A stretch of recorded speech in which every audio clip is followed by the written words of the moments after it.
Food costs are up, labor costs are up, and your guests are watching every single dollar they spend more carefully than they have in years.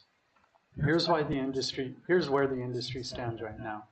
Average food and labor costs have risen 30% since 2019, and 71% of restaurant operators are planning to raise menu prices in 2026. That is up from 57% just last year. So the question isn't whether you need to adjust your pricing, you do. The question is how to do it without driving your guests away, because 37% of consumers are already pulling back on dining out due to rising prices. The operators who get this right aren't raising prices blindly, they're doing it strategically, and there is a massive difference between the two. I'm going to show you 7 strategies to protect your margins and raise your prices a smart way in 2026. Let's go. My name is Matthew Coblin. I'm the founder of HubPlate and lead developer. Like, subscribe, and share for more restaurant industry tips and tricks. There's 7 restaurant menu pricing strategies for 2026. Strategy number 1, and this is non-negotiable before you do anything else. Know what every single dish actually costs you to make, not approximately exactly. Here's the problem most operators have. They look at their overall food cost percentage on their P&L and think they understand their margins. They don't. Knowing your average food cost is like knowing your average speed on a road trip. It tells you almost nothing useful. What you need is recipe costing cards for every item on your menu, a breakdown of every ingredient, the exact quantity used, the current cost per unit, and the total cost to produce that dish. From that, you can calculate the exact profit margin on every single item you serve. Here's what you'll discover when you do this, and it will surprise you. Some of your most popular dishes are your least profitable, and some of your under-ordered items are quietly carrying your margins. You cannot make intelligent pricing decisions without this foundation. And in 2026, with ingredient costs shifting constantly, you need to recost your top 20 items by volume every single month, not once a year. Strategy 2. Use menu engineering to increase your revenue before you raise a single price. This is one of the most powerful tools in restaurant management, and most operators are barely using it. Menu engineering looks at every item on your menu through 2 lenses, profit margin and sales volume, and puts every dish into one of 4 categories. Stars, which are your high margin, high volume. These are your golden items. Feature them prominently. Give them prime placement on the menu, great photos, and compelling descriptions. Protect them. You have your puzzles, which are high margin but low volume. These make you good money when they sell, but guests aren't ordering them enough. Reposition them, give them a better name, put them somewhere guests will actually see them. Have your servers suggest them. 3, your plow horses. Popular items with low margins. These are your problem children. Your options are slightly raise the price, tweak the recipe to lower cost, or bundle them with a high margin add-on that lifts your ticket. Then 4, you have your dogs. Those are your low margin, low volume. These cost you in prep time, inventory space, and mental energy. Remove them or rework them entirely. Here's why this matters before you touch your prices. Shift your menu mix toward your stars and puzzles, and your revenue per guest goes up without a single price increase. That is free money sitting on your menu right now. Strategy 3. When you do raise prices, do it surgically, never all at once. The fastest way to trigger guest backlash is to raise prices across your entire menu in one update. Guests noticed, it feels like a statement, and some of them won't come back. Instead, spread your increases across multiple menu updates so no single visit triggers sticker shock. Start with your highest differentiation items, your signature dishes, your chef's specials, the things guests cannot get anywhere else. These absorb increases the best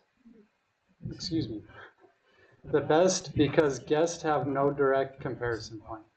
They can't pull up Google and find the same dish cheaper somewhere else. Save your most price-sensitive, widely comparable items for last, or don't raise them at all if your other adjustments have already protected your margins sufficiently. And here's a pro move. When you raise a price, add visible value alongside it, a better side, a premium garnish, a small upgrade that signals more, not less. A guest who notices a $2 price increase on their favorite dish is far less bothered if it now comes with something extra they can actually see. 67% of consumers say it's acceptable for restaurants to raise prices to cover higher costs as long as the value is still there. Give them the value, show them the value, and raise your prices with confidence. Strategy 4. Your beverage program is your most underutilized margin lever, and most operators are leaving serious money on the table here every single service. Think about this. Cocktails and wine can achieve profit margins approaching 80%. Compare that to even a well-executed food dish, and the case for prioritizing your beverage program becomes obvious instantly. The mistake most operators make is applying food pricing logic to their beverages. Don't do that. Beverages are a premium, high-margin category, and they should be priced accordingly. Build your cocktail menu from the margin up. If a cocktail concept can be priced at a point that delivers strong margins at a price guests will actually pay, redesign it until it does. Use your bottle cost as your anchor for wine by the glass. A common rule of thumb, one glass at full price should cover the cost of the entire bottle. The remaining pours are nearly pure margin. And train your team to suggest beverages proactively. A server who recommends a cocktail pairing or a wine with an entree is doing menu engineering in real time at every table. That single habit can meaningfully move your average ticket every shift. Strategy number 5, dynamic pricing. This is gaining serious momentum in 2026, and it's not as complicated as it sounds. The basic idea? Your Friday night dinner rush is a fundamentally different revenue environment than your Tuesday lunch. Demand is higher, tables turn faster, guests are in a higher spending mindset. Your prices can reflect that reality. Nearly 1 in 3 operators are now considering variable pricing, prices that shift based on demand, time of day, or day of the week. Raise prices slightly during your peak windows. Offer gentle incentives during your slowest periods. Monitor how those changes affect both sales volume and total revenue. A few guardrails here. Keep changes modest. A 10 to 15% variance between peak and off-peak is generally well tolerated by guests. Dramatic swings feel predatory and damage trust fast. And be transparent about it. Guests who understand the logic are far more accepting than guests who feel quietly overcharged. Your POS data to map exactly where your demand peaks and valleys fall before you set any pricing tiers. Gut feeling is not a dynamic pricing strategy, data is. Strategy 6. Use menu psychology to influence how guests perceive your prices. This costs you absolutely nothing to implement. A few moves that actually work. Remove dollar signs where you can. Studies consistently show that guests spend more when menus don't display prominent dollar signs. The visual cue triggers spending anxiety. A menu that reads 28 instead of 28 with the dollar sign is a subtle but real difference in how guests experience the price. Use anchoring. Place a high-priced premium item near the dishes where your real margins live. A $95 Wagyu steak at the top of your menu makes the $42 duck confit look like a bargain, even if the duck confit is where you actually want guests to go.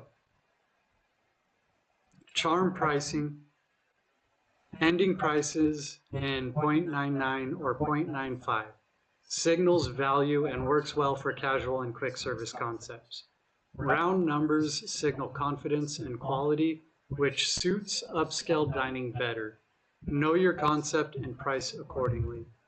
And use descriptive language, like slow braised short rib with truffle juice and whipped potato consistently outsells simply beef short rib at the same price point. Words create perceived value. Use them. Strategy 7. And this is the one that separates operators who stay ahead of their costs from the ones who are always reacting to them. Review and adjust your pricing continuously. In a cost environment this volatile, treating menu pricing as an annual exercise means spending most of the year with margins that are either eroded or unnecessarily conservative. Neither is acceptable. Here's the cadence that works. Monthly, recost your top 20 items by volume. Check your prime cost percentage. Flag any item where actual food cost has crept above your target threshold. Quarterly, run a full menu engineering analysis. Identify items that have shifted categories. Adjust pricing and positioning accordingly. Keep a quick log of what comparable items are priced at in your market, not to match them, but to understand what your guests consider normal. And seasonally, when an ingredient's cost spikes, rotate that item off temporarily and replace it with a seasonal alternative using what's currently affordable and abundant. This avoids the cycle of raising and lowering prices on permanent menu items, which confuses guests and erodes trust. Pricing is not a number you set and forget, it's a system you manage.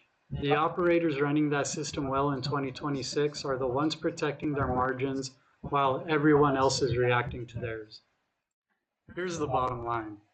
Your guests are not unreasonable. They understand that costs have gone up. 67% of consumers say they're okay with the restaurants raising prices as long as they still feel the value.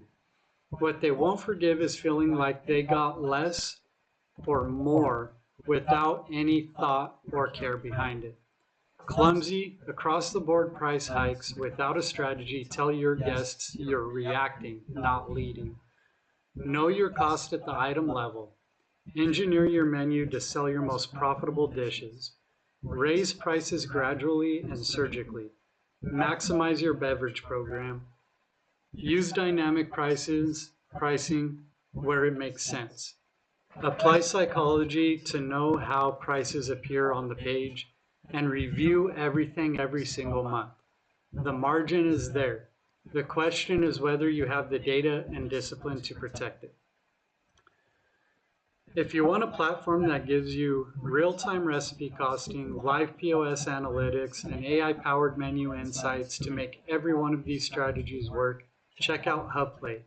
It's a flat $99 a month per location, 0 transaction fees, no proprietary hardware required. Everything you need to run a tighter, more profitable restaurant. Link in the description. If this video helped you, hit subscribe, like, and share. We drop practical restaurant business content every week. And leave a comment below. What is your biggest pricing challenge right now? I read every single comment. See you on the next one.